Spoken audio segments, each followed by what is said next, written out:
प्राचीन समय की बात है। अजबगढ़ नामक राज्य में कुबेर सिंह नाम का एक राजा राज्य करता था। राजा स्वभाव से बहुत दयालु था। वह गरीब और बेबस लोगों की हमेशा सहायता किया करता था। किसी गरीब पर जुल्म होते देख वह कड़ी कार्रवाई करता था।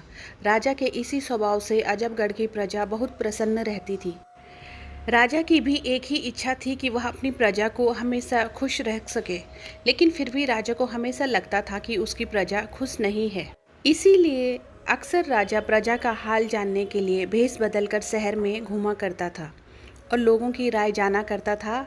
इसी प्रकार एक बार घूमते घूमते राजा शहर से बाहर जंगल की तरफ निकल गया। राजा के सभी साथी पीछे रह गए और वह एक जंगल में भटक गया। राजा ने अपने चारों तरफ देखा तो कोई नहीं दिखाई दिया।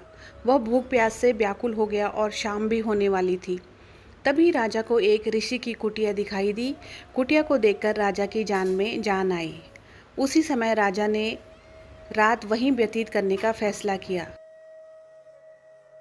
जब राजा ऋषि के आश्रम पर पहुंचा तो वहां पर एक ऋषि तपस्या में लीन थे।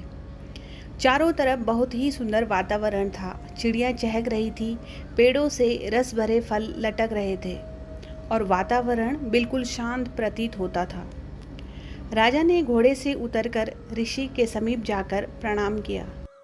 ऋषि ने वह आवाज़ सुनकर आंखें खोली तो एक सुंदर नौजवान युवक को समीप पाया, जिसके मुख से तेज झलक रहा था। राजा को देख ऋषि सब कुछ समझ गए।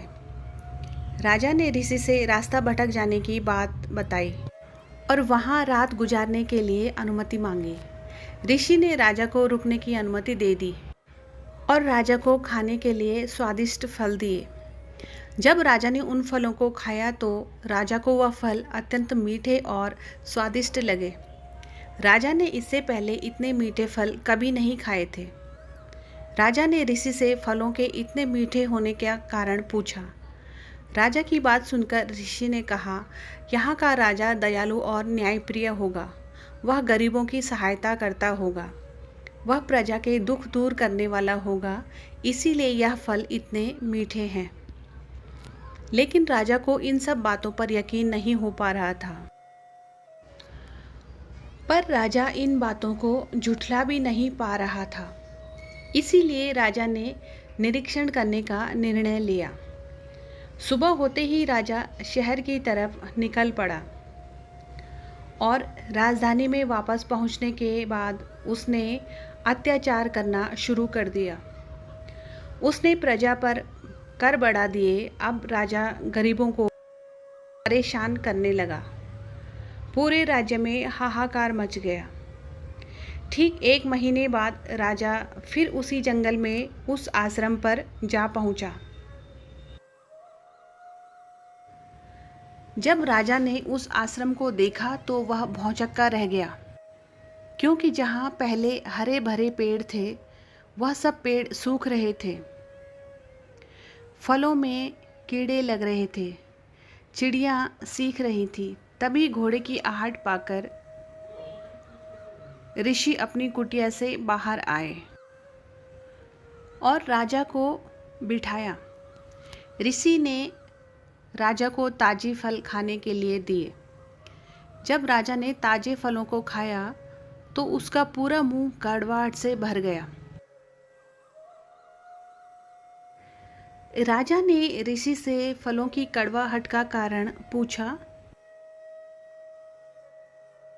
राजा की बात का जवाब देते हुए ऋषि ने कहा, अब यहाँ का राजा बदल गया है, जो प्रजा को दुखी करता है और प्रजा में कड़वाहट फैलाता है।